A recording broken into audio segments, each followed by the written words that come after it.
নারায়ণগঞ্জ সদর উপজেলার বক্তাবলী এ ঘাটেই গতরাতে ঘটেছে মর্মান্তিক দুর্ঘটনা।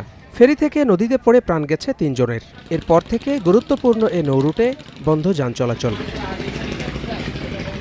ফেরি থেকে যে ৫টি যান নদীতে পড়ে যায় তার মধ্যে ছিল একটি ট্রাক। ট্রাকটি নদীতেই থাকায় ফেরি চলাচলে রয়েছে দুর্ঘটনার ঝুঁকি। এছাড়া পালিয়েছেন ফেরির চালকও। সব মিলিয়ে দুর্ভোগে ক্ষুব্ধ এ রুটের ভুক্তভোগীরা। রাত্রে ৩টা, সাড়ে ৩টার দিকে 2টা লাশ, ঠিক আছে, নদী থেকে উদ্ধার করছে। আর আরেকজন ওই পানিতে পড়ে গেছিল, আর ওইটা হসপিটাল নিয়ে যাওয়ার সময় রাস্তায় মারা গেছে। দিনের 1টা বাজে এখনো কোনো কোস্টগার্ডের কোনো সংবাদ আর পাইও আসে নাই। ফেরিও বন্ধ চলাচল, তো মানুষের যানবাহন করা তো খুব কষ্ট।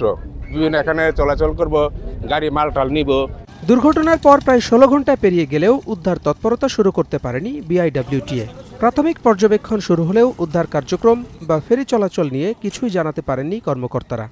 এই মুহূর্তে বিআইডব্লিউটি এর পক্ষ থেকে যে দুর্ঘটনাস্থলটা, দুর্ঘটনাস্থল এখানে কতটুকু পানি আছে এটা পরিমাপ করতেছি। পাশাপাশি যেখানে বস্তুটা ডুবছে, মানে এইখানে আমাদের নৌ চলাচলে কোনো প্রকার বাধা হবে কিনা আমরা সেই বিষয়টা নিরূপণ করতেছি। আমরা আগে এখানে আমাদের মার্কিং কার্যক্রম শেষ করার পরে আমরা আমাদের ঊর্ধ্বতন কর্তৃপক্ষের সাথে কথা বলবো।